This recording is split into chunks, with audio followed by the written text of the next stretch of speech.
क्या है? उत्तर, आपके तन मन वचन इससे किसी और को कोई तकलीफ ना पहुंचे। दूसरा है कर्म ही धर्म है। तकलीफ ना पहुंचे। वैसे भिखारी को आप पैसा ना दे तो वो बददुआ देते हैं, गाली देते हैं, हिजड़े सिग्नल पे मिल जाएंगे। आप अगर उनको पैसा ना दे तो वो भी आपको बददुआ देंगे। वो दुख अलग दुख है जो आप उनको दे रहे हैं, उसमें आपका दोष नहीं है, वो खुद से ले रहे हैं। पर आप जानबूझकर अगर आप किसी को दुख दे रहे हैं, आपका मन जानता है कि हम उसको तकलीफ दे रहे हैं, कष्ट दे रहे हैं, जो मानवता के खिलाफ है, तो वो अधर्म है। इसलिए धर्म कहता है कि आप अपने तन मन वचन से किसी को तकलीफ ना दें। और दूसरा, कर्म ही धर्म है। धर्म को और गहराई से अगर जाने, उससे पहले आप मुझे ये बताइए कि जो हम भगवान की पूजा करते हैं, क्या वो धर्म है? बहुत लोग बोलेंगे हाँ, कुछ लोग कंफ्यूज होकर शायद ना भी बोल दें। एग्जाम्पल, अगर किसी दुकानदार से हम कोई सामान खरीदते हैं तो उसके बदले हम उसे पैसा देते हैं। अगर हम पैसा ना दे तो क्या होगा? अधर्म, मतलब उसका उल्टा, पैसा देना धर्म होता है। जिस तरह से किसी भी दुकानदार या किसी से भी कुछ लेने के बाद उसे हम कुछ देते हैं, उसके बदले उसका मूल्य देते हैं, वैसे ही ईश्वर ने हमें ये धरती दिया, आसमान दिया, जल दिया, वायु दिया, सूर्य दिया, ये पंच तत्व जिसको हम कहते हैं, ये भगवान ने ही हमें दिया है। उसके बदले हम उनकी पूजा करते हैं, आराधना करते हैं, स्तुति करते हैं। करना भी चाहिए। जैसे किराने वाले से कोई सामान खरीदा और मैंने उसको पैसा दिया तो धर्म कहलाया, और नहीं किया तो अधर्म कहलाया, वैसे ही ईश्वर ने हमें इतना कुछ दिया है, उसे अगर हम पूजा देते हैं, आराधना देते हैं, स्तुति करते हैं, तो वो धर्म ही कहलाता है। क्या पूजा करना ही सिर्फ धर्म है और इस दुनिया में कोई धर्म नहीं है? पूजा करना एक अलग धर्म है, एक अलग कर्म है जो आप करते हैं। धर्म के अलग अलग पैमाने होते हैं। हर जगह, हर तरफ, हर दिशा, हर कर्म क्षेत्र में, हर जगह आपको धर्म का पालन करना होता है। जैसे दुकानदार को पैसा दिया, जैसे भगवान को पूजा और आराधना स्तुति किया, ये सब कर्तव्य है और वही धर्म बन जाता है। उसी तरह बहुत सारे धर्म होते हैं। जैसे मैंने अगर शादी किया तो पत्नी का ख्याल रखना ही हमारा धर्म है। बच्चा किया तो उसका ख्याल रखना ही हमारा धर्म है। कर्तव्य है तो धर्म है। कर्तव्य का पालन करना ही धर्म कहते हैं और नहीं करना अधर्म कहते हैं। समाज में रहते हैं, समाज में कोई दुखी है, सुखी है, कोई अशुद्ध है, कोई बात है, विचार है, तो उसको हम देख के उसको उस चीज को ठीक करते हैं तो वो धर्म कहलाता है। देश के लिए, राष्ट्र के लिए जब खड़े होते हैं, बोलते हैं, समाज के लिए बोलते हैं, खड़े होते हैं, तो धर्म कहलाता है। ऐसे बहुत सारे धर्म के प्रक्रिया, अलग अलग पैमाने हैं। जीव हत्या पाप होता है, यह धर्म है। किसी जीव को हम 2 मिनट के स्वाद के लिए मार के खा जाते हैं तो वो तो पाप ही है ना। हमारे सनातन में तो ऐसा लिखा हुआ है। हालांकि सनातन वाले इस बात को मानेंगे, लेकिन एक चारवाक ग्रंथ है जो कहते हैं कि भोग ही सब कुछ है। इस जन्म में ये शरीर मिला है, खाओ पियो, एंजॉय करो और मर जाओ, कहानी खत्म। उसके बाद ना तुम्हारा कोई दूसरा जन्म होने वाला है, ना तुम सोचने और समझने वाले हो। पर सनातन इसके विपरीत है। वो कहता है त्याग करो, वो कहता है पूर्ण जन्म होता है, हर कर्म का हिसाब होता है। तो यही है, अलग अलग विचारधारा है, अलग अलग मानसिकता है। आजकल धर्म के नाम पर पाखंड हो रहा है। पूजा माँ दुर्गा की करते हैं और गाना चलाते हैं 4 बोतल वोट का, काम मेरा रोज का, पौवा चढ़ा के आई मैं चिकनी चमेली। पूजा गणेश की करते हैं और गाना, ऐसे तमाम बातें हैं जो नहीं होना चाहिए। ये धर्म नहीं है। आप समाज में क्या जानकारी पहुंचा रहे हैं, क्या मैसेज दे रहे हैं, ये सब ठीक नहीं है। धर्म अधर्म को समझना होगा, सत्य को जानना होगा, तभी आप धर्मी अधर्मी कोई हो सकते हैं। हमने मौत किसको दिया? हमने पढ़ना छोड़ दिया, हमने किताब पढ़ना छोड़ दिया, हमने इतिहास पढ़ना छोड़ दिया, हमने राजनीतिक पढ़ना छोड़ दिया, हमने धर्म पढ़ना छोड़ दिया और हम गरीब हो गए। दुनिया के बाजार में हम पूरे इंडियन हो गए। जिसको पढ़ के जीवन मिल सकता था, हमने पढ़ना छोड़ दिया। क्या इसके बिना देश की कल्पना की जा सकती है? राष्ट्र की कल्पना की जा सकती है? हमने मौत किसको दिया? फिजिक्स, केमिस्ट्री, बायोलॉजी, कॉर्पोरेट, इनको मौत दिया और हमने धर्म नहीं पढ़ा। जब 800 साल मुस्लिम आक्रांताओं ने भारत को लूटा, तब भारतीय पैसे को मोहताज थे। फिर अंग्रेज आए और मैकोले नाम का अंग्रेज व्यक्ति अपनी शिक्षा नीति लेके आए और उन्होंने कहा कि गुरुकुल व्यवस्था छोड़ो और हमारी पढ़ाई पढ़ो, तुम इंजीनियर, डॉक्टर, वैज्ञानिक बनोगे। पैसे को मोहताज भारत अंग्रेजों की शिक्षा को महत्व दिया। ऐसे भी आने लगे। फिर हमने अंग्रेजी भाषा को महत्व दिया। कई सालों के बाद एक तबका अमीर हो गया, पर अभी भी भारत में गरीबी मिटी नहीं। फिर उन्होंने आजादी की लड़ाई लड़ी और खुश हो रहे थे, हम आजाद हो गए। फिर जो लोग अमीर हुए थे उनको देख कर वो लोग जो गरीब थे उन्हें भी इच्छा हुई पैसा कैसे कमाया जाए। पढ़े थे नहीं, फीस बहुत महंगी थी। तब के समय में एक इंडस्ट्री बहुत तेजी से पनप रही थी, हॉलीवुड, बॉलीवुड, टॉलीवुड इत्यादि। जहाँ मूर्खों को भी काम मिलता है, बस कपड़ा उतारना है और नौटंकी करना है, बहुत सारा पैसा मिलेगा।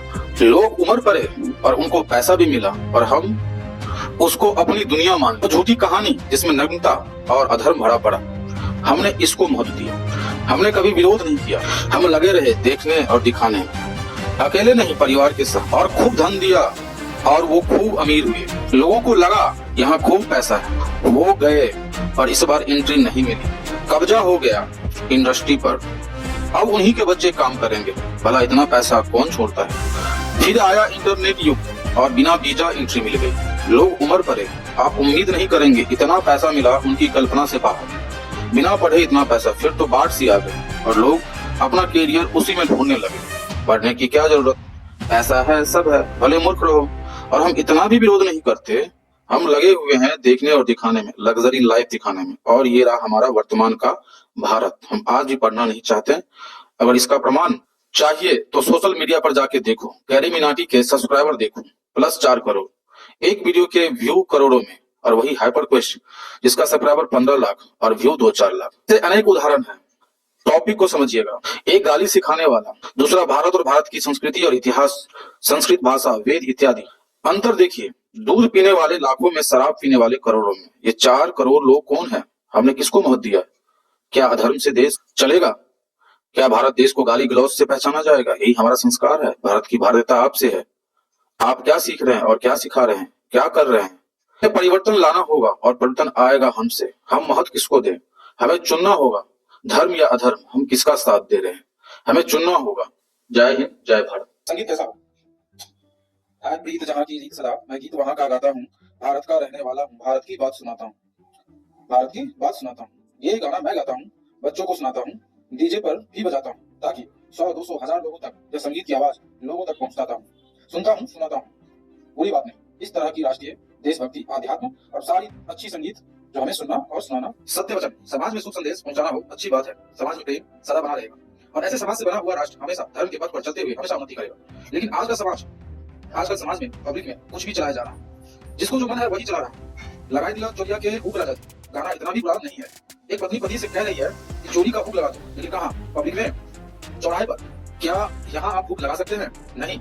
इस काम को आप घर में बंद कमरे में करेंगे। ध्यान रहे, दरवाजा बंद हो, कोई आ ना जाए। फिर तुम चौराहे पर पब्लिक में क्यों शोर मचा रहे हैं? इससे हमारे बच्चे क्या सीखेंगे? जो घर में छुपके होता है वो आप चौराहे पर बता रहे हैं, दुनिया में हुक लगा दो।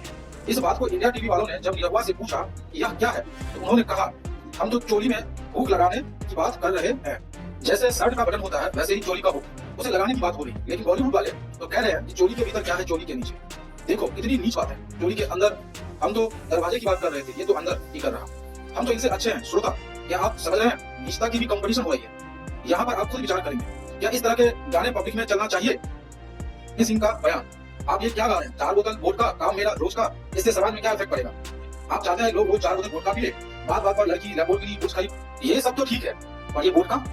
तब उन्होंने कहा जब मैं 15 साल का था तब मैं आर रहमान का गाना सुना, रुकमणी रुकमणी। शादी के बाद क्या क्या हुआ, कौन हारा कौन जीता, मैं क्या सीखता? श्रोता सोचेगा, गलती हनी सिंह की नहीं, हमारे सीनियर्स, हमारे पूर्वज की है, हमारे पूर्वज की है। सिर्फ ये पीढ़ी नहीं, कई पीढ़ी ये सुन रहा सब समाज ऐसे निर्मित होगी। अभी थोड़े दिन पहले एक गाना रिलीज हुआ, छोरी द्वारा नाचो पर तो मधुबनी के चौक पर। छोरी कोई वस्तु है या इंसानों का गुलाम? वह क्यों नाचेगी? तुम कौन हो? समाज के लफंगा लुच्चा। गौर कीजिए, इस समाज में खुद महिलाएं चौराहे पर, पब्लिक में इसी अश्लील गानों पर नाचती है। मैं तो तंदूरी मुर्गी हूँ यार, ऐसे गानों पर नाचती है। मैं फिर कह रहा हूँ, गाना अश्लील नहीं होता, उनका एक स्थान होता है, मर्यादा होती है, संगीत की मर्यादा होती है। लेकिन जब सीमा और मर्यादा तोड़ती चौराहे पर जब बसती तो अश्लील हो जाती। और हम इस अश्लील समाज में बड़े खुश होते, इनका विरोध भी नहीं करते, बात तक नहीं करते, टोकते तक नहीं, अपने दोस्तों में, अपने भाइयों में, अपने परिवार में, समाज में, कहीं भी अब बात नहीं करते। आजकल पूजा के नाम पर भी पाखंड चल रहा। पूजा दुर्गा माँ की करते हैं और गाना चलाते हैं, लक्ष्मी चमेली पौवा चढ़ा के आई। पूजा गणेश की करते हैं और गाना डैड मम्मी नहीं है घर में, पिछले कमरे में चलते कुछ करते, जरा आपको समझिएगा। हम संगीत के प्रति, सब के प्रति, अश्लीलता के प्रति जागरूक नहीं है। हमारे समाज में बहुत घटिया खेल चल रहा है और पूरे देश में हमें जागना होगा। हम गाएंगे पब्लिक में वंदे मातरम, हम गाएंगे मन को शांत करने वाले संगीत, संस्कृत के मंत्रों का उच्चारण करेंगे, लेकिन जिसका जगह घर के अंदर या मन के अंदर है वो वही रहे। यह हमारा समाज सुरक्षित करेगा। जय हिंद, जय भारत। बचपन से बिस्कुट और ब्रेड खाकर और मुन्नी बदनाम हुई डार्लिंग तेरे लिए। चोली के अंदर क्या है, चोली के भीतर? तंबाकू, गुटखा, चाय खाकर पीकर अपनी उम्र 20 से 40 साल कम कर 50 से 60 में मर जाते हैं। सभी मर जाते हैं, योगी और भोगी। कभी गूगल करके देखना, इन सबके उम्र का अंतर मिलेगा। फिर आप पूछेंगे हम इतना कष्ट क्यों झेले, इतने दिन तक क्यों जीवित रहे, जब हमारा काम 50 और 55 में निपट जा रहा। कोई बात नहीं, उम्र करना कम करना है तो आप 50 भी नहीं 30 में चले जाओ। स्वामी विवेकानंद, शंकराचार्य, तुम जीते हो डर डर के, इसलिए 50-55 में मरना चाहते हो। जो आनंद से जीता है उसके लिए करोड़ों सालों का जीवन जी सकता है। जैसे सूर्य, पृथ्वी, जल, वायु, आकाश, आप आते हैं और चले जाते हैं, वो हमेशा रहते हैं। वही सत्य है, वही ईश्वर है, वही भगवान, वही परमात्मा। कम जीना है तो बनो भगत सिंह, आजाद सुखदेव। हमारी विडंबना है अब अपने हीरो जो देश के लिए शहीद हुए और जो अपने पड़ोस से विदेशी आक्रांताओं के छक्के छुड़ाए, उनके बारे में तो नहीं जानते, लेकिन अकबर, बाबर, हुमायूं के बारे में हम खूब पढ़ाया गया। मैं इसके बारे में ज्यादा बात नहीं करूंगा, क्योंकि हम जानते हैं ये लुटेरे थे। एक दरिद्र लुटेरा और क्रूर भी था, मूर्ख था। दरिद्रता की वजह से इन्हें धन की लालसा थी, उन्होंने धन लूटा। क्रूरता की वजह से धर्म के नाम पर लाखों लोगों को मारा, महिलाओं को और बच्चों को भी नहीं छोड़ा। गांव शहर सब लूटे। इसकी चर्चा नहीं की जा सकती, कोई भी नहीं करते। सबको डर लगता है। हमारे नौजवान रुपया कमाने में लगे। गलत बात नहीं, हमारे पूर्वज भी कमाते थे, तुम भी कमाओ, पर अपने इतिहास को पढ़ना ना भूलो। इतिहास पढ़ो और पहचान करो कि दोस्त कौन और दुश्मन को।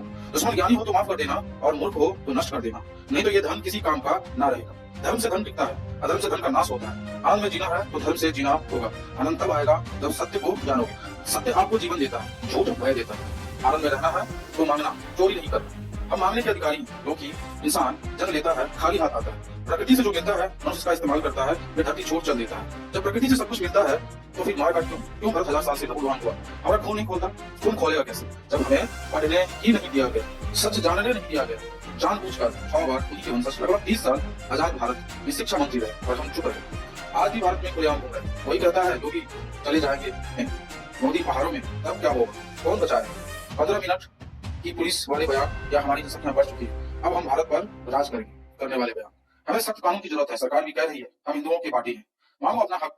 अकेले मांगने से नहीं मिलेगा, अकेले मांगने से नहीं मिलेगा, समूह में मांगो, एकता में बल है। बचपन में एक कहानी सुनी होगी, लकड़हारे और उनके 4 बेटे।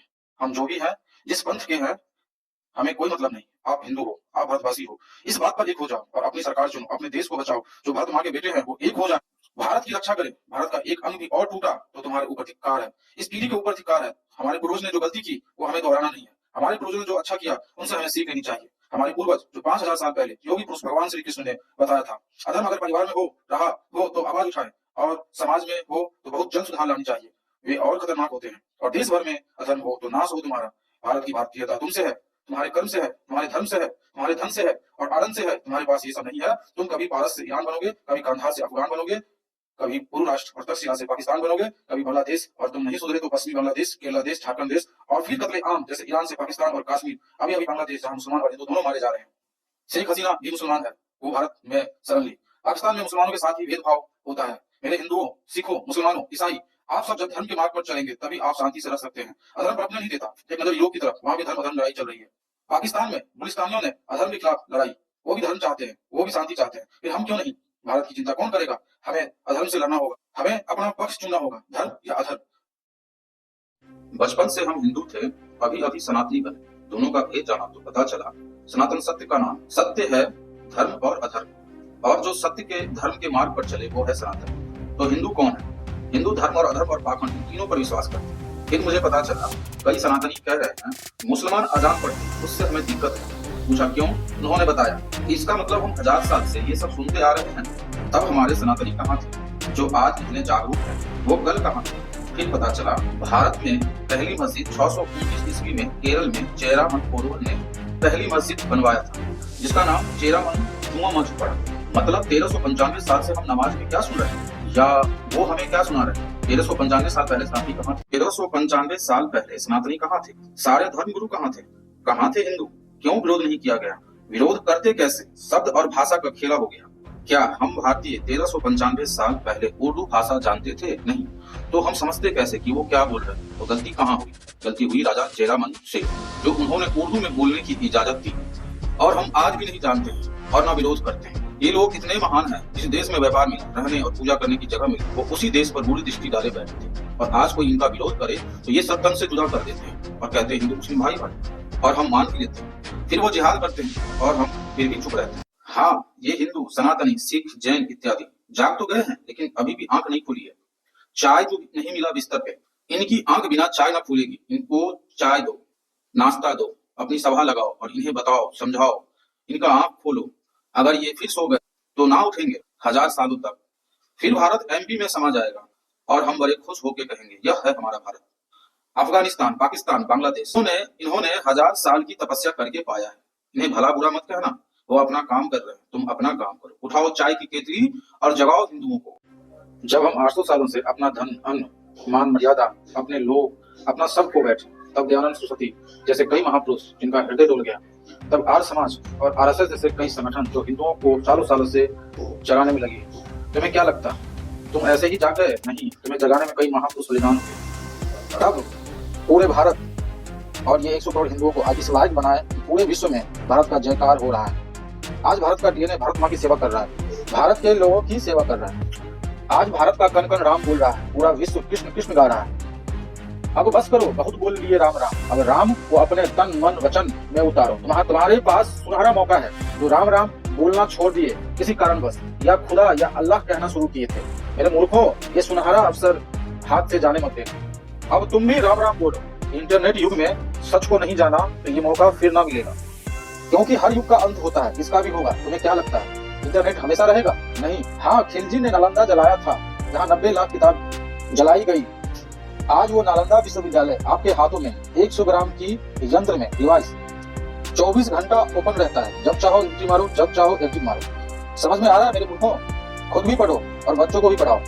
कलयुग का अंत और सतयुग का आगमन तुम्हारे हाथों में। कभी ग्लोबल वार्मिंग के बारे में पढ़ो, नहीं तो आचार्य प्रशांत को सुनो। एक बार, सिर्फ एक बार जलवायु परिवर्तन के बारे में पढ़ो, समझो सतयुग का आरंभ हो गया। यह मैं सिर्फ हिंदुओं को नहीं, पूरे विश्व को कह रहा हूँ। सतयुग चाहते हो तो क्लाइमेट चेंज को समझो, पॉपुलेशन को समझो, नहीं तो कलयुग के बारे में जो लिखा है वो होके रहेगा। कभी उसकी कल्पना करना, रूह न कांप जाए तो फिर कहना। जागो मानव सभ्यता, जागो। धर्म की जय हो, अधर्म का नाश हो, प्राणियों में सद्भावना हो, विश्व का कल्याण हो। इस मंत्र को समझने का कोशिश करना। जय हिंद, जय भारत।